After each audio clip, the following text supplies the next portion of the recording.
En voiture. Avec le père Diego. Diego, allez, hop, hop. Viens là. Donc on la voit de là, elle est... C'est l'île qui est au bout là-bas, la dernière. Cap sur une île paradis, perdue dans l'estuaire du Jodi. Enquêtrice, directrice de l'association écolo Robin des Bois, Charlotte Nittard, 33 ans, embarque avec Yannick Tressard, un gars du pays, pour remonter ce bras de mer superbe des Côtes d'Armor. Bout de terre sauvage de 25 km², difficilement accessible, l'île d'Air cache de drôles de pièges. Donc toi, c'est bien celle-là que tu connais. Ouais. Bon, bah très bien. Donc j'en fais au moins une. Donc je pense vraiment que la deuxième, c'est ça. La troisième, je sais pas. Et la quatrième, elle n'a jamais été remplie. Donc là, il y a le nord de l'île. Et quand on fait un zoom, hop, on se rend compte qu'il y a deux fosses. C'est-à-dire que c'est des formes rectangulaires avec noir à l'intérieur. Et c'est vrai que dans la nature, des formes rectangulaires comme ça, il n'y en a pas. Et la troisième, pour l'instant, on ne sait pas où est-ce qu'elle est exactement. Sur les photos satellites, les taches noires sont de vieux démons. Cette île privée, au large de Plougrescan, est sinistrée depuis plus de 40 ans. L'été dernier, Yannick vient s'y balader en famille, profiter des plages désertes où ses enfants et son chien jouent en toute liberté. Aujourd'hui, c'est fini. Il y a 8 mois, le jeune chien a failli disparaître. On va voir le massacre. Bon Diego, ça te rappelle pas des bons souvenirs ça? Alerté par les hurlements, Yannick retrouve Diego enlisé dans ses mares visqueuses. Il ne pouvait plus bouger, ses pattes étaient prises dans le fioul. Et donc avec l'aide des palettes, on a mis des palettes, là, on a réussi à le sortir. L'enrouler dans une veste et puis rentrer plus tôt pour l'envoyer chez le vétérinaire qui n'avait pas d'autre solution que le beurre pour le nettoyer. Démazouté au beurre pendant 3 semaines, le chien est sauvé. Scandalisé par ces pièges à pétrole à l'air libre non signalés, Yannick contacte Robin des Bois. Il y a 2 ans, l'association a porté plainte contre X pour abandon de déchets et pollution. La profondeur est de 3 mètres. La mer, juste derrière la dune, se mêle au pétrole lors des grandes marées. Une plastique qui sert d'étanchéité est complètement... Tout ça, c'était des sites qui étaient censés être provisoires, c'est-à-dire qu'il y a eu une réquisition provisoire de la part de l'État. C'était pas censé devenir des stockages définitifs, donc c'est bien pour ça qu'il faut que ça reparte, quoi. En plus de ça, là on voit qu'il y a un apport de macro-déchets par-dessus. Et l'été, il y a des fortes odeurs. L'été, le fioul ramolli et les températures et tout ce qu'on voit là au bord, tout ça c'est... Tout ça, là, l'été, c'est mou. Hein. C'est un cas d'école, l'île d'Air. C'est-à-dire qu'à la fois, ils ont eu du Torrey Canyon, de la Mococadis et puis du Tagno. C'est-à-dire que c'est un site où les 3 grosses marées noires historiques du coin sont arrivées. Et donc, il fallait bien ramasser le pétrole et le stocker. Et dans ces cas-là, la solution de facilité dans l'urgence, c'était des stockages de proximité en haute plage. Spécialiste de la pollution marine, Charlotte suit le dossier depuis 10 ans. Elle sait que pour toutes ces marées noires, même traitement. Des fosses creusées à la hâte où l'on fait disparaître les déchets mazoutés avant la saison touristique. À la rentrée, on oublie le pétrole enfoui. Des potoirs à ciel ouvert sur l'une des plus belles côtes de Bretagne. 630 tonnes de déchets lourds ont ainsi été abandonnés dans 3 fosses comme celle-ci. Et la troisième doit être là, mais qui n'est plus une fosse puisque le sillon a cassé avec la mer, donc elle s'est vidée. Il y a 30 ans, l'État donne 10 000 francs aux propriétaires pour reboucher les fosses. Les travaux coûtent 15 fois plus. Rien n'est fait. Robin des Bois redoute une pollution des eaux et de l'écosystème, réclame une vidange d'urgence à l'État et leur signalement. Sur le continent, Charlotte rencontre le sous-préfet des Côtes d'Armor. Est-ce qu'il n'y a pas urgence de signaler ce site? Non, on ne fera rien pour la signalisation.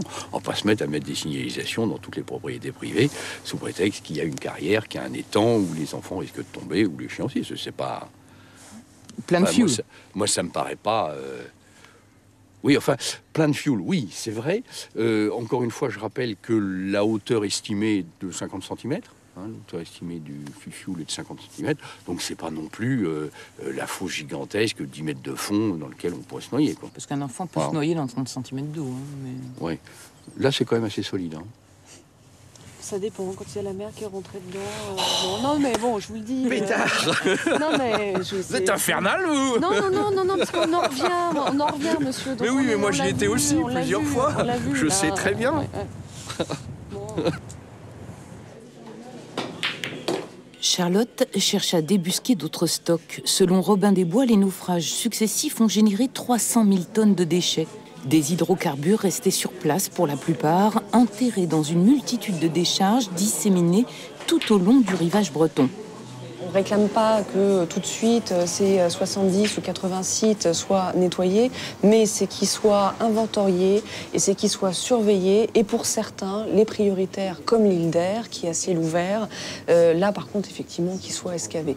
Mais on est lucide, on sait bien que de toute façon, ces 80 sites, c'est pas en une année qu'on va pouvoir régler ce problème qui dure depuis parfois 40 ans quand il s'agit de Torrey Canyon. Voilà comment les déchets pétroliers de la Moco ont été enterrés il y a 30 ans. Même l'État a perdu la trace de ces sites provisoires. Sous la pression de l'association, un inventaire officiel est enfin lancé en septembre dernier pour situer, évaluer les stocks, estimer leur impact sur l'environnement. Résultat dans 18 mois. En attendant, Charlotte continue de pister les matériaux souillés. Sous ces terres de jeu ou dans ce camping, le pétrole peut être partout, invisible, couvert de sable et de chaux. Dites-moi, est-ce que vous êtes du coin, j'imagine? Ouais. Témoignages, enquête de voisinage, tout est bon pour localiser les fosses. Pas facile. Je ne sais pas si je dois vous le dire. Ah, et pourquoi vous ne nous le diriez pas? Quel serait le... Moi, j'ai peur de... Vous savez, ici, il y a trop les vers, moi. Oui, il y a toujours cette crainte, et puis aussi un peu de larvée. Il y a, oui, mais la commune a été indemnisée, mais ça a servi à améliorer la zone de loisirs là-bas au lieu de servir à dépolluer. Donc on n'est pas très à l'aise pour en parler. Il y a deux attitudes. Il y a le soulagement de pouvoir en parler. Et puis, il y a la crainte de certains d'en parler parce que c'est le cadavre dans le placard. Là, cet été, les estivants viendront camper sans savoir que sous leurs pieds... Ici, de là à là, à peu près, c'était une assez grande fosse. Le terrain, en fait, était en pente parce que ce muret n'existait pas. Il y avait une petite protection, mais c'était pas ce muret en granit rose.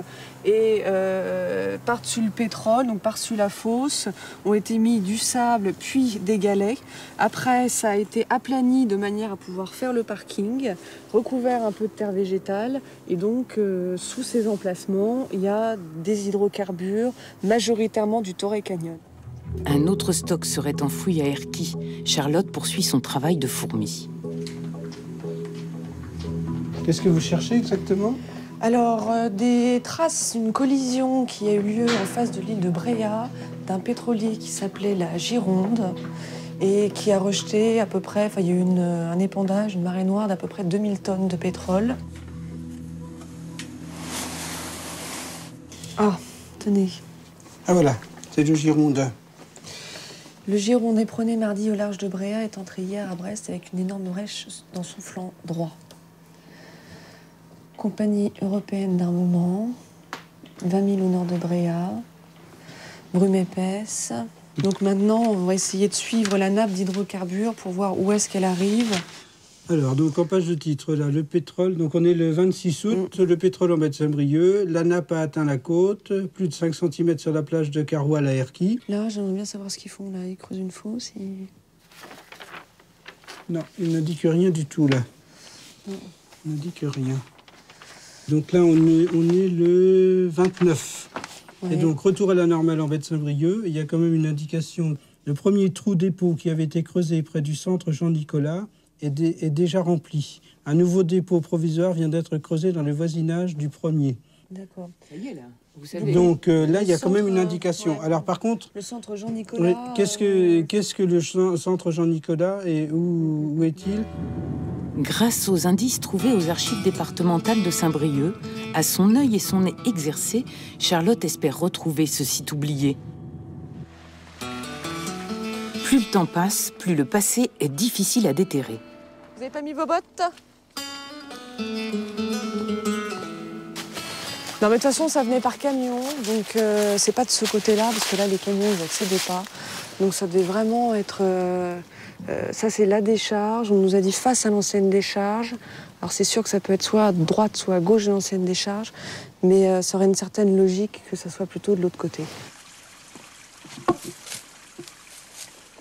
Il n'y a pas d'éléments olfactifs, visuels qui permettent de l'affirmer, ça c'est sûr. Donc il faut aller en mairie. Et ça nous est déjà aussi arrivé d'avoir des mairies qui niaient totalement. Et par exemple au Havre, de passer une après-midi à creuser jusqu'à ce qu'on arrive dans les hydrocarbures. Et une fois les hydrocarbures mis à nu, plus personne ne peut nier qu'effectivement il y a bien un stockage qui n'a rien à faire là, mais qui pourtant y est. À la mairie d'Erquy, Charlotte tente quand même d'interpeller la maire pour confirmer ses soupçons. Vous n'en avez jamais entendu parler? Moi, non. Vous, D'accord. Des déchets d'hydrocarbures, des fausses... À côté de l'ancienne décharge, du côté de Hérenée. Non, je peux pas. Je vais voir, mais là... Si, j'en ai entendu parler. Et vous... Mais bon, je n'en dirai pas plus. D'accord, vous savez à peu près où c'est? Sur le port d'Erquy, les anciens ont plus de mémoire, en tout cas, plus de liberté de parler. On est venu là, monsieur, pour les stockages d'hydrocarbures du Gironde. Ah, Oui. personne ne va en parler, oui. Je vous dis, c'est devenu obsolète, quoi. C'est devenu presque un sujet tabou, quoi. Pourquoi, à votre avis? Pourquoi? Parce que, premièrement, ça ne dérange pas les gens, puisque c'est éloigné du centre-bourg. Et on voit rien du tout. Ah, vous ne voyez rien, il faut vous enfoncer dans le terrain pour voir quelque chose, hein. Puis c'est un endroit qu'il est guère fréquenté maintenant, hein. 40 ans après les premières marées noires, Charlotte compte bien boucler ce dossier cette année avant d'en perdre totalement la mémoire.